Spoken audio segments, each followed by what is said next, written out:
আজকের লেসনটা পুরোপুরি অ্যালফাবেট নিয়ে সাজানো। প্রথমে লেটার অ্যান্ড সাউন্ড বেশ কয়েকবার পড়ে নিয়ে র্যান্ডমলি কিছু সাউন্ড জিজ্ঞেস করলাম। এবার ওকে কিছু সহজ মজার কাজ দিব। একটা কাগজে কিছু সার্কেল এঁকে তার ভিতর একটি করে লেটার লিখে দিলাম। এবার অনেকগুলো ছোট কাগজে ওই লেটারগুলো লিখে নিলাম।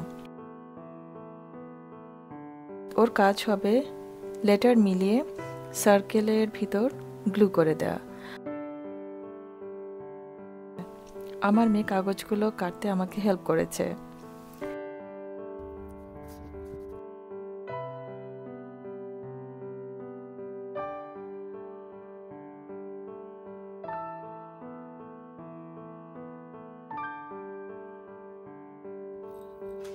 চিকা চিকা বুম বুম আমার বাচ্চাদের খুব পছন্দের বই।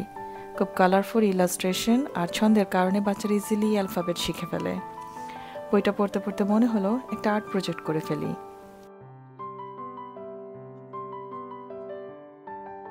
একটা টয়লেট পেপার রোল নিয়ে ব্রাউন কালার করে এবার একটা সাদা কাগজে কিছু বড় পাতা এঁকে দিলাম। আমার মেয়ে অতি আনন্দের সাথে ওটা সবুজ রং করতে থাকলো।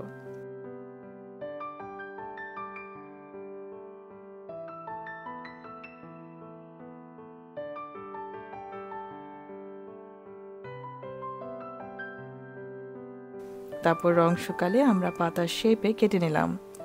আজকাল আমি ওকে অনেক সিজার প্র্যাকটিস করাচ্ছি। এতে হাত শক্ত হয়, ফোকাস বাড়ে, আঙ্গুল লেখার জন্য তৈরি হয়, বাচ্চাদের কনসেন্ট্রেশন বাড়ায়, চিন্তা শক্তি বাড়ায়। আচ্ছা, এবার পাতাগুলোকে মোটামুটি একটা শেপ দেওয়া গেছে।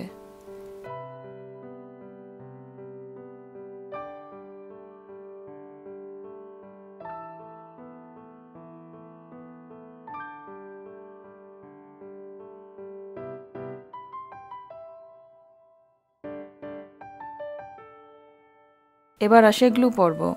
ব্রাউন কালার করা রোলটা পাতাগুলো যেভাবে ইজি হয় গ্লু করে নেওয়া হলো। বইটিতে নারকেল গাছ ব্যবহার করা হয়েছে, আর আমার মেয়ে সামনে থেকে কখনো এই গাছ দেখেনি। বইয়ের কালার অনুযায়ী সে নারকেলগুলো লাল রং করে দিল। এবার এই লাল রঙের নারকেলগুলোকে গাছে চড়িয়ে দিলাম আমরা। নাও hour coconut tree is complete. কেমন হয়েছে?